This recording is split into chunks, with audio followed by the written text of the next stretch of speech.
It's Lynne, Magnavite. I'm with MC Communications, and this is the MC Live, the interview series. Real people, real talk about real strategies that you can use today to communicate in this crazy world. And with us today, we have Laura Fisher. Laura Fisher is an actor, an activist, and an advocate. You may have seen Laura on stage at Steppenwolf or at Northlight. You may have seen her as guest starring on Chicago Med or Chicago Fire, Chicago PD. Well, I've got her on Chicago Med, even though it's PD and Fire.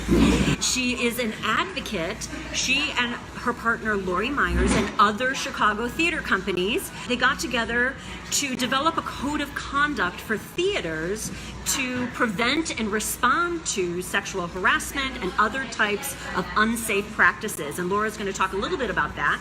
It's a completely free, wholly voluntary self-regulation available online at notinourhouse.org. The main reason we wanted Laura on the show today is because she is also an activist, and I was just telling Laura that she's very structured. She has a great process on how to talk to elected officials, and it makes it easier because some of those discussions are a little difficult. You know, we don't know what to say. Are we allowed to call them? You know, are they actually listening? So I have a few questions for Laura, and she's going to share some things. My first question, were you always an advocate and an activist? I mean, you know, you first love theater, film, whatever, but is activism and advocacy, is that something that was born, bred, found, discovered?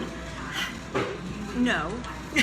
No. I think that while I should say that I had a family that was really active in many different ways, my mother always worked on election day at the polls, and we were encouraged to be involved in our communities in different ways, but I would say that I wasn't really any kind of activist or advocate until 2015, when in our Chicago theater community we had a particularly egregious environment of sexual harassment at a particular theater, and myself, Lori Myers, the co-founder of Not in Our House, and dozens of other Chicago theater artists came together out of concern to see what we could do to improve our circumstances and respond to it in a productive way.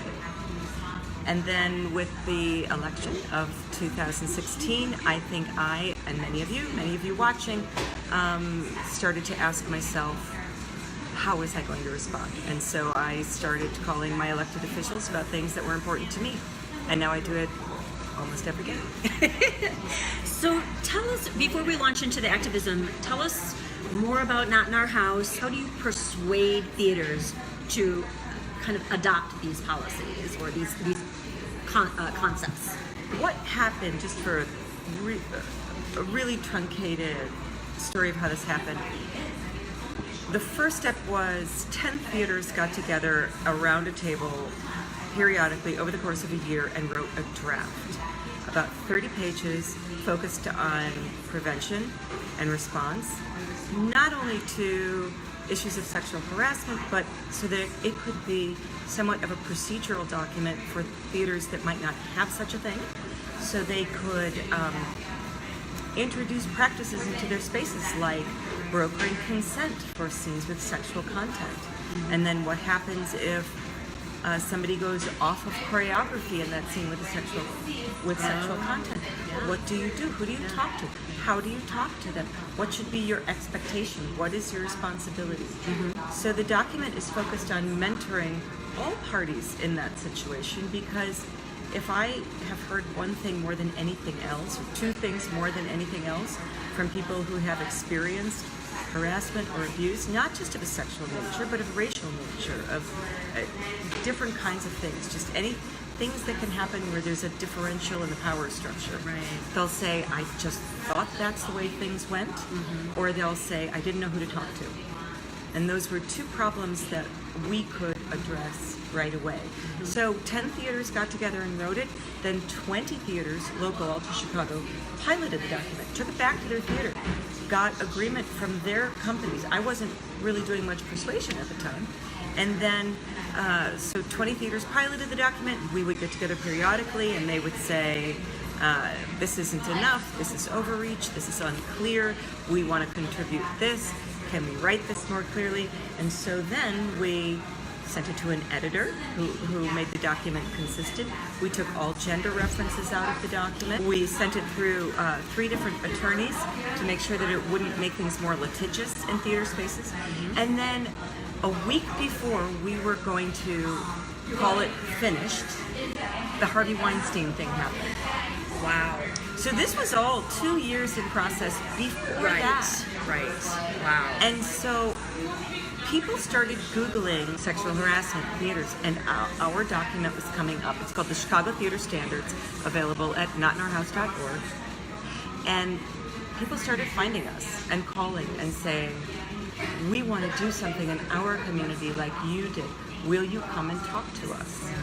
And I've been pretty clear that I share the document, I will share our process, I will share as much as I can, but I don't actually push the document on anyone. There's no outside regulatory group. There's no shaming. I'm really against that. There's no us and theming, like who's doing it, who's not. I don't want to engage in those things. I want to try to create a positive opportunity for folks who want to use it, and then hope that people get some use out of it. I like what you said about not shaming and not being so black and white, like you're wrong, I'm right. And I think that is absolutely a way to calmly, professionally persuade and or just share information. And if they want to adopt it, that's great. If not. But I think that that's what I would love to see in our dialogue today about what's going on in the world. I would love to be able to see somebody not shaming. And what did Mr. Rogers? I watched the Mr. Rogers special the other day, and he's like, you can either be an accuser or you can be an advocate. And I think that the shame part, the calling out people for who they are and what they're doing, there's a way to do it where it's not forcing. And do you see the process that you're doing for Not in Our House similar for now political situations? Calling your senator and or talking to your representatives, talking to people in your community. When we were writing the document, piloting the document, we tried to always say, does this help? Does it mentor? Or is it going to divide? Is it going to create problems where no problems existed to begin with? So I would like to think the best, most helpful ideas made it into the document, and those which could possibly divide were left out. Yeah. I'm borrowing this, I don't remember who said it, but I hope it fosters more of a call-in culture than a call-out culture, to call people into a better way of working, to call people into a greater understanding.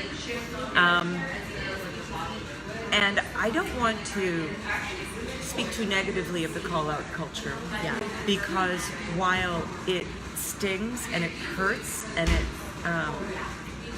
sometimes because of the lack of structures that we have, it's all that there has been, that things haven't changed until people spoke up. And some of the people who spoke up in a public calling out way, they had tried to do it in a private way. They had tried to go to the HR department, to all of the regular private avenues, and their concerns were not attended to. Yeah. And things didn't get resolved.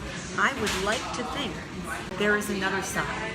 When we get past the necessity for the call outs, but the bravest people in this story are not me. They're the people who actually came forth and told their stories, whether it was about Harvey Weinstein, Bill Cosby, or people who they work with in an accounting firm. People who have the courage to come out and say what their experience was. Those are the real heroes of the story. And however they need to do it at this point, hopefully we will give them a better option, but we haven't done that yet. We hope our document will be something in the right direction. Yeah.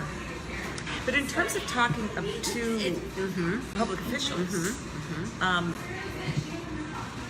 don't know where the intersection is. Yeah. Maybe I just felt revved up and like, well, I can do this too. Yeah. But I like what you just said, because I think you're right. There are certain moments and instances where the calling out culture has to happen to start and move something. We're just seeing so much he said, she said, bad. You're either good or you're bad right now. Right. And we're better than that. We have nuance. We can think deeply about these things. That's what I'm trying, to see more of. That being said, the advocacy that you're doing, is this, this is an ongoing, fluid kind of situation where you're always changing and adapting to certain situations, I imagine. Is this part of your life now, this advocacy? Yeah, I had a plan. My dream had been that 2018 was going to be the year to share it. 2015 we wrote it. 2016 and 17 we piloted it. 2018 was to share it. I don't know what 2019 is going to be yet, but it now, because of all the energy that was created by the Harvey Weinstein revelations, I have shared the document in Washington, D.C., in Dallas, in Ohio, in Florida, in St. Louis, and I'm going to Colorado soon. So, and there are nearly 100 theaters now using the document throughout the U.S. So I don't know what. I never expected that much to happen so soon. So I have no idea what in 2019. I think, stars aligned and it was meant to be. That's what I mean. I feel that it is what it is. But I think all of the work you're doing is phenomenal. So congratulations. Thank you. Really, truly. The second part of our conversation is really more about activism. Questions that I get a lot of is, what do you say to your elected official? B, do you write them? Do you call them? And C, does anybody listen? Well, these are really... It's a compound question, I'm sorry. No, these are really good questions, because there are... What I have learned, and I knew nothing about this before, but there are ways for any different personality type to get involved. You can pick up the phone and call. All of the phone numbers are on the website, so you just Google your reps. You'll find their phone numbers in DC and in their local offices. And what I started to do was just to make a list of the things I care about. Now, in Illinois, I can't speak to every state, but if I call Senator Durbin, or if I call Senator Duckworth, and I say, I'm concerned about these 3 things today, what they do is they don't write down every word you say. They check a box, and they say, this person is concerned about safety issues, environmental issues, voter rights, civil rights, etc. Now, if you want a more nuanced message, then you can email them. You can email any of them. If you want to hit up many elected representatives at once, you can use something called ResistBot that will craft a letter for you and fax it to, I think, up to all of your local representatives. So if you say, I want to say something about the newly nominated Supreme Court Justice, as in, I'm interested in protecting a woman's right to choose. So I'm going to suggest that you, my senator, vote no on this nomination. You can do that through ResistBot, you can call, or you can email. And there are other ways as well, but those 3, you don't have to be bold. You don't have to, and the people who you're calling, you should keep in mind that they're usually right out of school. They're unpaid interns. They keep these jobs for maybe 6 weeks, maybe a couple of months. They're very, very, very polite. They really just want to take your message, and they really can't take every word of nuance that you have. So you don't have to worry about being overly persuasive. It's just best to be clear, to know what you're calling about, and to keep it brief, and let them get on to the next citizen who also wants to participate. And I think that is the key. When I called, my very first, I'm so feeling very, I need to tell somebody something, I felt like all I did was ramble. Yeah. Blah, blah, blah, blah, blah, I've blah, done blah, that blah, too. blah. And the poor person on the other end, I felt so bad for them because I did, and I should know better. So I think what you're saying, be clear, there are scripts that are available that you can use, and I've been using some of the scripts. Yeah. So Laura shares some scripts that she finds or develops, I don't know, on her Facebook page. So I sort of take those scripts and I use them as I call or as I email. Makes it easier because all you have to do is go down a line. There are so many apps now and opportunities to be involved according to your beliefs and what you want to support. There's an app called Countable that always tells you what your reps are voting on that day. And so if you just don't know where to start and you just want some information about what's actually happening in my government, start there. It's also really rewarding to get to know your alderman because, as they say, all politics are local, and even if it's just potholes on your street, you can practice and humanize the person on the other end of the phone by actually getting to know the most local people to where you live. That is excellent advice. So in suburban townships and villages, your trustees you would talk to. So the same concept. I think that's really good advice. Really good advice. And Thanks, they like to listen because they actually really do listen. Yeah. So do you feel that when you call Senator Durbin, he's the person on the other end is taking your feedback and giving it to the senator, and he's taking that into account when he votes and or when he shares or when he talks to the administration? Do you feel confident that your message is getting across? Well, Senator Durbin and I are almost always aligned. But I know it puts some wind in his sails if he knows, people are calling about the things I'm supporting. So I feel more confidence, perhaps, I hope, to fight stronger, that I know my constituents are behind me. If I were calling and saying, I want something in my district or something in the state of Illinois, and I kept calling and calling and calling, and he wasn't responding, it was never happening, I might start to think about a candidate who showed up who might be offering that. So it's just a way to take some ownership of one's citizenry. It makes me feel engaged, and when I see Senator Durbin on television using words almost like I said on the phone, I feel really You're good. like, oh my gosh, you stole what I said. Senator Durbin said that. Yeah. Are you able, and let's bust some myths if you have knowledge of this, I don't know. For example, am I able to call a senator from a different state and share my opinion even though I'm not from? Because the first time It's a great question. My first call I made, they said, what is your zip code? Where are you from? Blah, blah, blah, blah, blah. And It's intimidating, isn't it? It is, because I was from the area, so I was fine with that. But I thought to myself, if I called a senator that I want to share my opinion with, I'm not from. Well, now I'm going to switch from advocate to activist and say that we are in a really important time in our country, and I think that as long as what you're doing is respectful and not violent, this is a time for peaceful civil disobedience. So who cares if you don't live in Maine? Who cares if you don't live in Alaska? You should call these senators and tell them that what the choices that they're making are going to affect you, your family. These are national decisions that affect you personally, and the worst thing that they can do is hang up. So Yeah, that's true. and that's not going to hurt you. That's not going to kill you. Has And it's anybody not- ever hung up on you?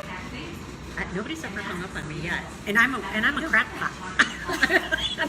I'm one of those crazy people that call. Not anymore, because I'm taking Laura's Lynne advice. was always a crackpot. Seriously.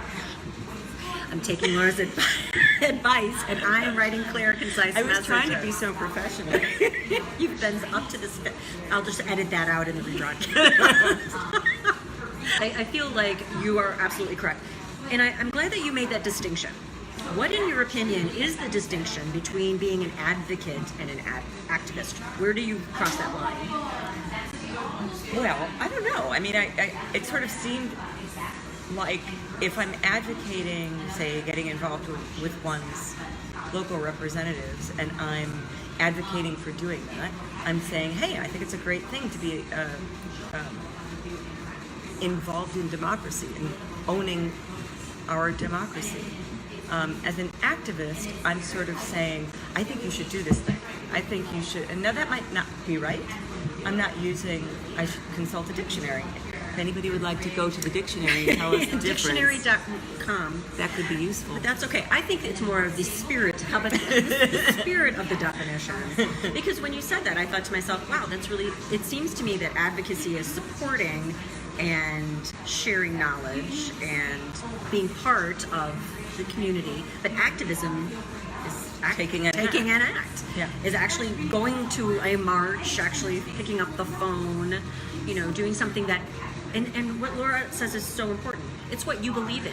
You all have your own beliefs, your values, your morals, what you come to the table with, and no matter who the elected representative or official is, you have a problem, you need to share it, whatever your problem may be. That is what we pay them to do. Exactly, and that's the key. We elect them and we pay them. And when we don't tell them what we want, they do what they want. And because if there are all kinds of people telling them what they want them to do. Absolutely. And a lot of them don't vote. And a lot of those, exactly. Okay, I'll just let that sit there for a second. Let's take a sip of coffee. Take a sip. Cheers. I want you to give a call to action to the audience, because I think it's important, as you said, that this is a moment where no matter what our values or belief system is, we need to get involved in our government and our process and in our national dialogue. We need to. We have to. This is not an opportunity to sit back on your sofa and watch CNN or whatever you choose to watch. I'll make a brief list, and I didn't come prepared, so let me give this a whack. She's good off the cuff. If you have a smartphone, program the phone numbers of your elected representatives in your phone book, in your phone, and you can do it for Washington D.C. That's better than the locals. Now, you might talk to a person if you do it local, but if you do Washington, D.C., when people call the Washington, D.C. office, all those offices are in the same hallway. So if all those phones are lighting up, they know what's what. Wow. It actually adds a lot of energy to the conversation. Like, man, we've gotten just thousands of calls on this today, as did everybody else down the hall. So, and then if you're driving around and your hand's free and you can say, call Dick Durbin. You can just do it while you're doing something else. You can multitask. You've gotten your list in the morning or whatever, and you're good to go. And when you're doing it every day, it takes you like a minute. It takes the emotion out of it. So that's one thing. Google ResistBot. That'll tell you the way you can do it via text. They put the whole letter together with your name and blah, blah, blah, and all that stuff. And then you just say, I want you to vote on this bill today. Thank you very much. And it goes as a fax to all those people. So you do have to do a little background work in order to know what you want them to do. Can I add one thing? Yeah. Where do you find, in this day and age between fact and fiction, where do you find what you feel is fact and actual data and statistics versus? Well, I mean, I suppose I count on my good taste, but I do find for reliable information, I stay away from all the kind of. I mean, I'm a liberal. I'm a left wing, I'm a progressive. So, but there are progressive websites and that which I sort of know are off the rails. They're not giving me good information. They're trying to get my clicks. I avoid those. I stick to reliable journalism. The New York Times or NPR or The Guardian is an excellent source. And if I'm interested in reading right-wing opinion, which I'm not usually, I would stick to something also close to the center, like a Wall Street Journal or something like that, as opposed to ones very far on the right who are trying to over-persuade you to their point of view rather than sharing facts with you. Yeah, and I think that's a good point. Trying to look at the other side even just to get a glimpse of what the other side, the central, meet in the center, not the extremes, but what do the centers say on both kind of sides of the argument? What's the bone of contention here? What's the main thing here? And just trying to understand, I guess, the other is something just good for background information. I think that would help in your decision and in how you're talking to other people as well. So you have some background and context of what the other side is going through or feeling. I feel that's kind of an important thing in any kind of argument. Unfortunately, in today's world, it just gets so skewed and divisive that it's very difficult to have those conversations with your friends or your family. And I'll have this situation, I don't know if you've had this too, or you've had this too, but where I'm thinking about somebody, and I know that they have a different opinion than I do, and I spin in my own head about what they must be thinking about it. But if I encounter them personally, I am confronted with their humanity. And a lot of the gaps get filled in. And I walk away almost always reminded that we have a lot more in common. And who are we surrendering those relationships to? Who are we letting form our opinions about our friends, our family? How are we letting them do that? Now, I'm not claiming any kind of success on this because I think I'm pretty typical of how a lot of us feel right now. There are people I'm afraid to talk to. There are people I'm afraid to deal with. There are people I'm mad at because of certain things sometimes I assume they think. Mm-hmm. And I think we're all a little too caught up in that. And I think we have to get to the other side somehow. And I just don't know. I think civil discourse has gotten a bad name. I really. Well, it's weird because we're playing this game right now. Yeah. Who is civil? What is civil? You said civil, but how civil was that? Yeah. How civil is it to do this? How civil is it to do that? I know. But we all want civility. Yeah. It's very, very challenging right now. However, the steps you can take, instead of thinking of when you start to think of all of that, you get overwhelmed as anything. So I like stuff, the call to action Laura has said, take a few things that you can do every day. Just a couple things, Seek out phone numbers. What did you call it? Resist bot? Resist bot. Countable. It's countable. So do things a little bit every day. And then, of course, vote. If you don't register to vote, I don't know what to tell you. But I think most of you all, if you're on my MC Communications page, you are all registered to vote. I know you all. How do you feel about our future? Do you feel hopeful? I mean, I hate to put you on the spot. I'm a Pollyanna. I always feel hopeful. I think everybody is really inspired by the high schoolers. Oh, right. Absolutely. From Florida to have come out of their tragedy with so much activism. I feel like I do have now my own little experience with a bad situation, taking a bad situation and trying to make something better out of it. And so I related to it, and I'm so inspired by them. And I think the more we all say something is happening, and I have the power to do something. I had absolutely no credential to do anything that I've done. I had no training to do anything I've done. And one could, argue that I had no right to do anything I've done. But I did it, and it worked out okay, and here I am, talking to Lynne, so everything is great. Of course.